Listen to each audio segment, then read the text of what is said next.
Hi, I'm Clark. And I'm Emily. On sailing vessel Temptress. Every month we sit down and talk to you about what life is like living aboard an antique sailboat. And this month is no different. We're going to talk about the budget, we're going to talk about daily life, we're going to talk about the best and the worst that happened in May 2022. And the worst was pretty bad this month. Hi, I'm Emily. And I'm Clark. We opted out of a typical American life to live more independently, frugally, and off the grid. We currently travel the world aboard our antique sailboat named Temptress. Each month, we sit down to tell you where we are, what we're doing, share the best and worst moments, answer questions, and tell you exactly how much it costs us to live this life. This is our adventure log for April 2022.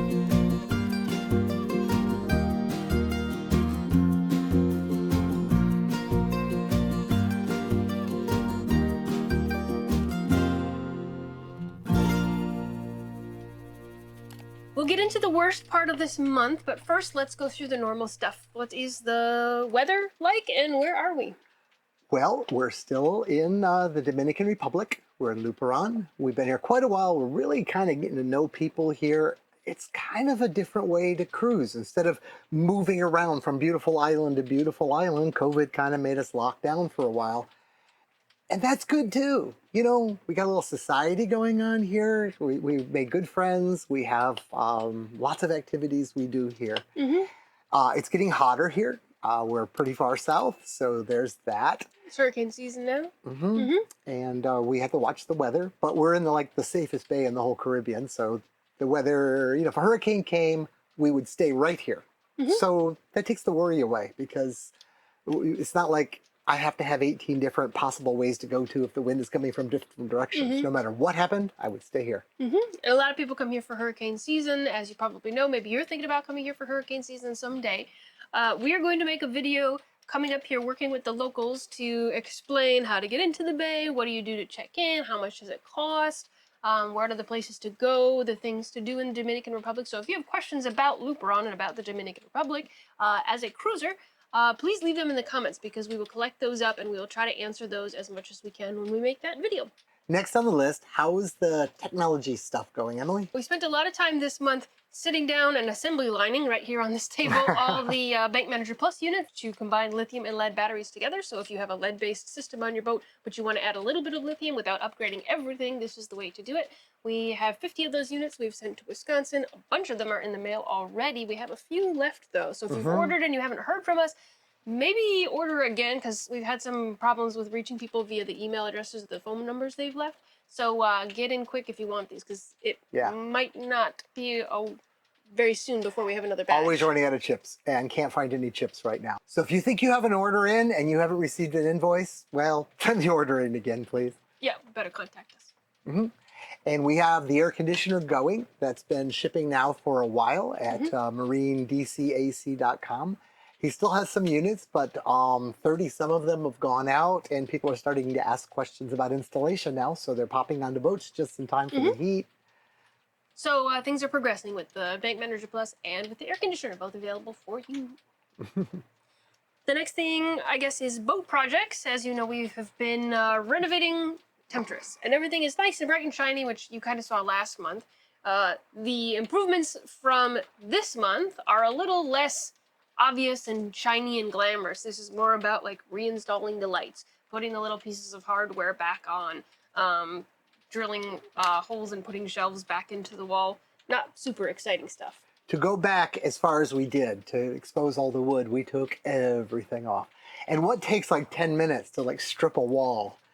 Putting it back in means polishing the parts, finding the right fasteners after taking it out, rewiring very often. I brought the wiring back up to higher standards because, if you're going to tear in, you might as well do it right. And it just takes a lot longer, but it's our old boat again. We've got most of the lighting in, we've got all the fans in, and it's so much more pleasant here. Yeah, I think we're going to do some brass polishing. We might do a video on that, because I was surprised how far we could bring back some old tarnished brass to look shiny and new. Yeah, and you don't have to use mechanical stuff. But anyway, if we do a video on it, you'll see the secrets of brass polishing made easy.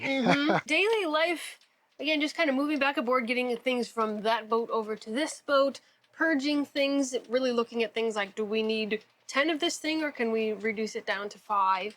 Reorganizing things. We have put our music equipment in the saloon because I think we want to consciously be playing more music rather than just scrolling on our phones. Makes it easier to plug the bass or a guitar in. Yeah, I think we're going to hang your bass up there. Uh-huh. Yeah.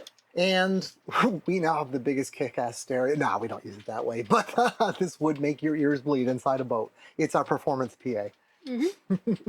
We haven't done the budget in quite a while because we're doing the renovation, and it was just weird. Also, we couldn't keep track of stuff. Yeah, I'm a physical person. I just throw all the receipts in a pile, and once a month I pick them up. Well, there's no distinct pile. Yeah, piles were everywhere. Both. They were everywhere. The ink was fading on the receipts. I just couldn't do it. So I've actually switched to an electronic way of doing it, and I finally have the budget for this month, but I haven't added up the totals. And I'm curious because doing the budget every month is kind of like a reminder to us to watch what we've spent, and we haven't had that reminder. And what do you think? Do you think we're going to be over budget or under budget this month? Well, I mean, the budget is flexible, but I think we're going to be over the $1,000 that we're often just around, simply because we're still.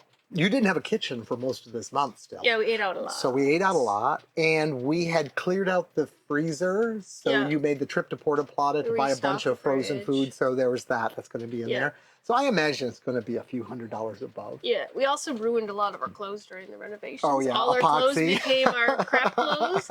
So we did just buy some new basics, so that we had them. Yeah.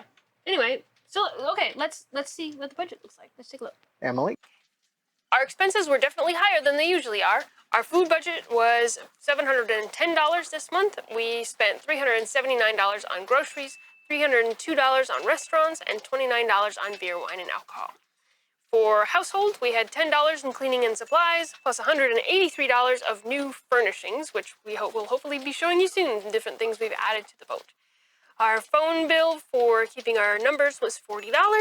Our water and ice budget, because we had poor refrigeration on the other boat, was $60 this month. $50 for our mooring, because we worked out just paying 3 months in advance. That saved us $10 this month.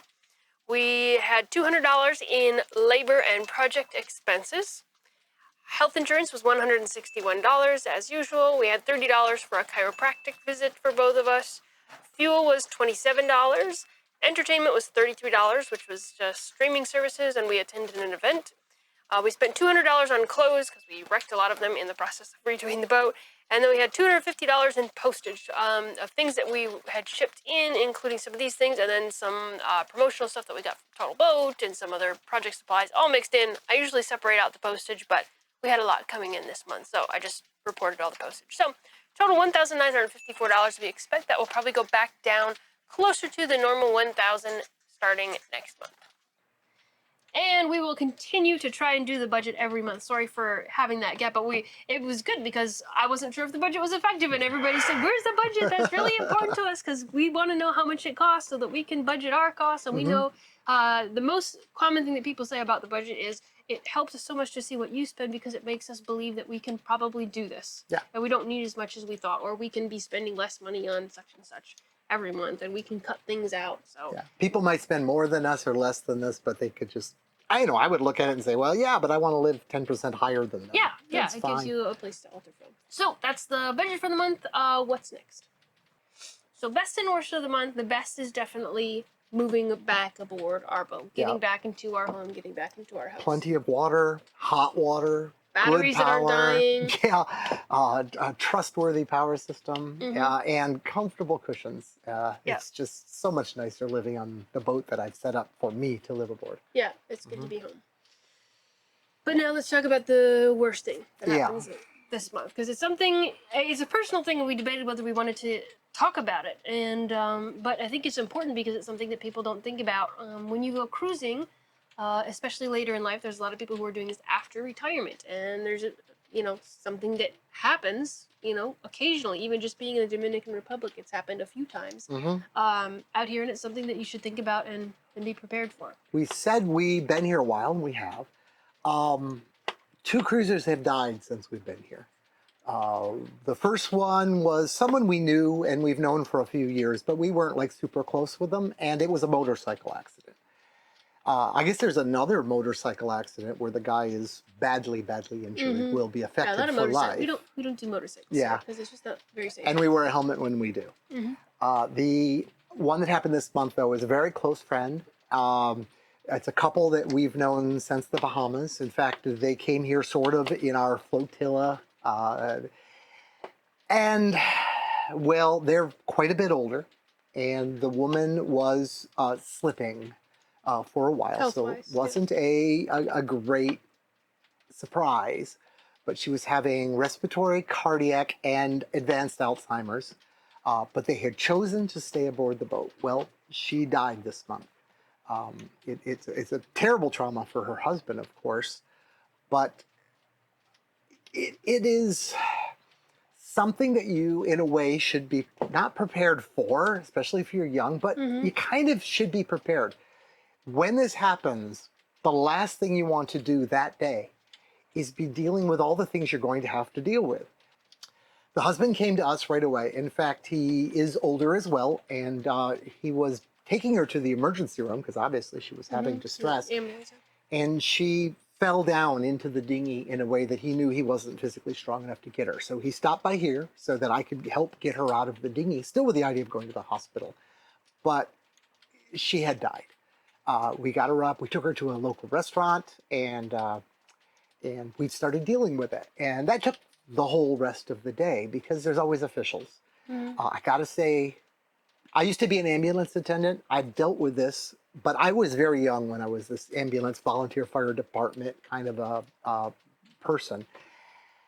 And we would have cardiacs and we would have deaths because that's kind of what we did. But they were 2 generations away from me. This is the first really close person that I was responsible for some bit of decision making. So it brought back some memories. It was a little tough. But the officials came, and I gotta say that of all the officials I've dealt with, like in the States, this was easier, but there's still officials. So let me just say some things. First rule of all cruising all the time, always, always, always know where your boat papers are and your passports are. Put them in a very specific place. If your partner were to move it, it's a spanking offense because you gotta know where they are instantly if you need them. You can't be looking around for them. And he did. Yeah, he knew. He had them in his Ziploc bag. He knew right where everything was. He had a backpack, almost like a ditch bag. Right. They were going to the hospital, so that's part of the same deal. But he was very well organized that way. Also, keep your boat generally in, it's better if you can keep it in some sense of order. Now, theirs was in perfect order. I had to take the officials to the boat. They kind of, I don't know, wanted to see if there was domestic violence evidence or something. But they definitely wanted to go see the boat right away. So I took them there, and it was just spotless great.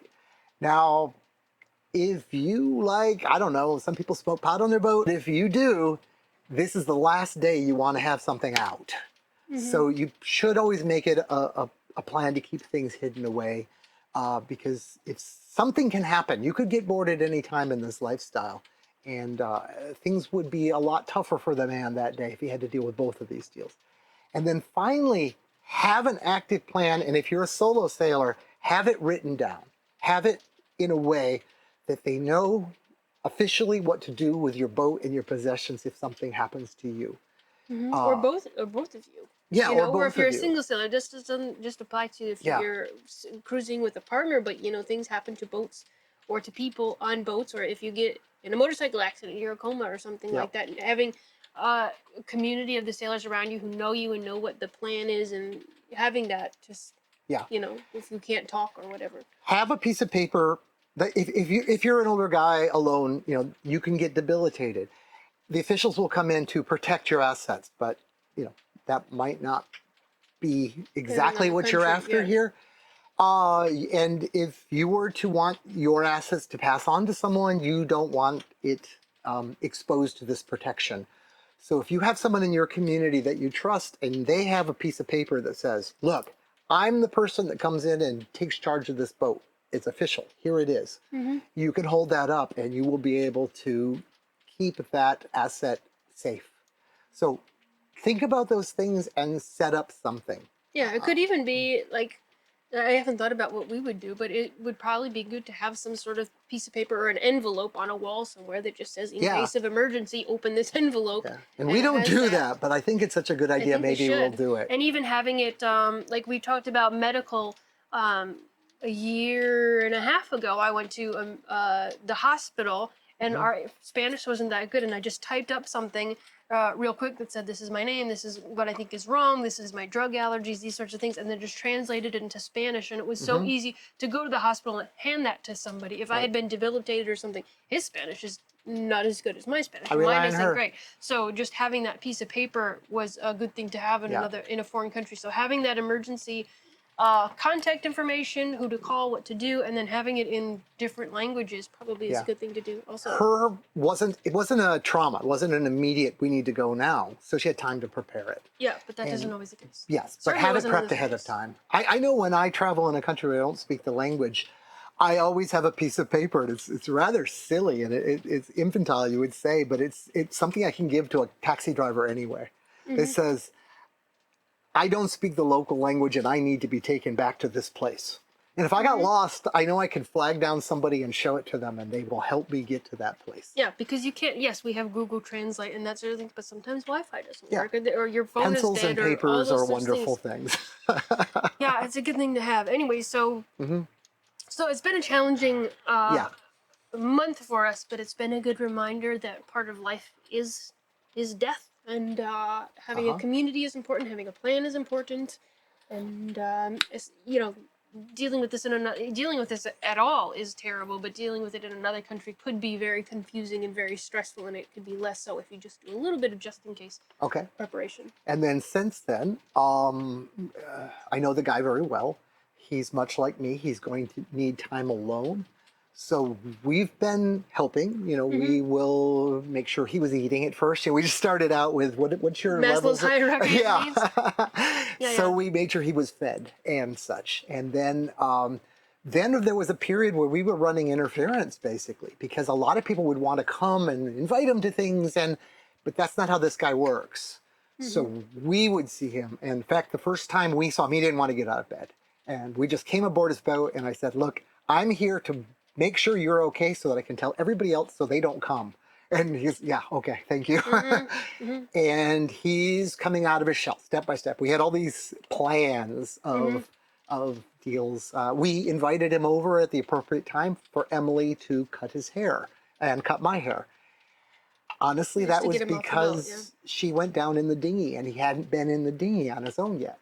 So it made that a trivial thing, not having to go into town when we had to deal with stuff. So we like to think that we did the right thing and helped him out. It's community. And he's a good friend. It's community. And he would do the same thing for us. And he has done some wonderful things for us, taking care of things when we weren't around. And we watch out for each other. Yeah, everybody watches out for each other. And there's a lot of solo male sailors. Typically, we know a couple solo women. Yeah, well, but I'm saying there's you know, cruising tends to be a couple thing or a solo guy thing typically. Yes. And there's a lot of guys who are kind of hermits and loners, and that's okay, and that's their lifestyle and what they who they are. But it is important to touch base with people and to know people and to know what's going on, because it's easy to just kind of do your own thing, and it is a transient life, and it's easy to just kind of be in your shell and sort of meet people and blah blah. But I don't know, check in with people. You know, be available to people, reach out to people. People in this world are more open to making friends and more, I don't know, gregarious isn't the word, but it's more of the small town life and less the big city life. Take advantage of that. There are obviously people out here you don't want to get to know. I mean, every place is like that. Yeah. But give people a chance, and there's some really cool people out here. I'm always happier and I have more friends when I'm out cruising. Yeah, and I'm looking forward to more of that now that we've been kind of, and I have to apologize too, because we've had some patrons and viewers and things come into the harbor, and people who have who we normally would go over and say hi and spend some time with or invite over for dinner, and we just haven't. We've just been very heads down in our boat, and I think that this is also a reminder that life is short and we need to reach out and make more friends and be more. Yeah, like I say in the retired video, I have some friends who, you know, didn't make it to retirement. Just statistically, it's going to happen to some people. Don't wait until everything in your life is perfect. If you want to retire young, retire younger than maybe you think. Maybe you'll have to scrimp and save. Maybe you won't be eating steak. You'll in a restaurant. You'll eat beans on your boat. But if this is the life you want to live, or whatever your goal is, don't wait, because when health slips, you're stuck.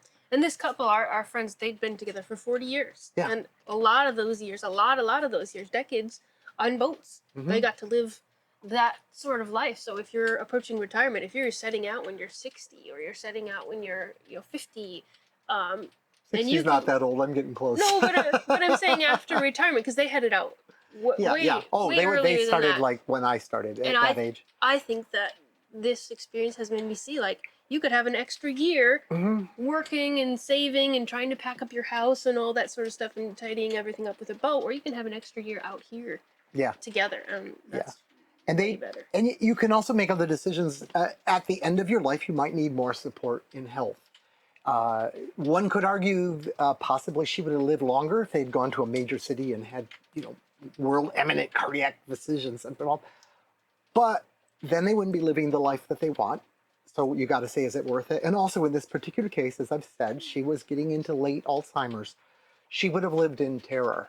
It would have been frightening to have to move off her boat because she was to the point where she couldn't remember 10 minutes behind what she had said. But she had that long-term, this is my home, I feel good here feeling. So that was more important too. Yeah, quality of life. Yeah. Quality of life. And if this is the life you want to live and you're happy in this life, you should do it. I think they made the decisions I would make in this situation, and that's what I want, Emily. Yeah. The right thing. So if I'm losing it, take care of me where I am, and I don't care if I lose a year. We'll be together on the boat as long as we can, and we'll leave each day trying to take advantage of it. Yeah. Cool. Anyway, that was the big worst this week, and it was kind of a big deal. Month, yes. Yeah. So we've probably rambled on a little bit about it, but it's a big thing and it's something to think about. So we're gonna keep getting the boat closer to being ready. Hopefully we'll be able to show you around it soon, show you some more before and after shots. We're going to show you around Luperon and tell you what we've learned and show you some of the people we've met and the places we've explored. And we're going to do a live stream tomorrow. And we're going to do live stream. Okay, cool. We'll do a live stream tomorrow, probably 2 p.m. Sunday is when we usually do it. So if you have questions about anything at all, we'd love to know. It's boat season, right? So people are taking their boats out, and people are discovering new problems, and people are having new ideas about things they want to do and places they want to go, and we want to talk about that with you. So tune in at 2 p.m. tomorrow for our live Eastern. stream. And if it isn't, or it's looking weird at the bit, obviously, like always, look in the description of this very video, and we'll give you the last minute update on that video if something is changing. Yep, very, very cool. And thank you as always to our patrons for keeping in touch with us. We've talked to a lot of people on the phone this month, and it's really fun to talk to you on the phone. And if you're at that higher patron level, we make phone calls. But also, I've been talking to people about the BBMS because we're sending out a bunch of those, and it's a weird phone call because it's like, "Hi, I'm Clark from Emily and Clark." I don't like people calling me, so I'm feeling bad about it. It's like, oh, who's this? It's Clark. So I've been so well received. It's made it so easy for me to make those phone calls. So thank you guys that I've called. Yeah. Stay in touch and let us know what you're doing on your boat. Hit that subscribe button, leave a like, leave a comment, and thanks. Bye from Temptress. When we met, we knew that we did things differently, but with no regrets, both living life authentically. So we packed up this antique boat to make a life upon the sea. For the worse and for the better, to live a life full of adventure. Emily and Clark's Adventure.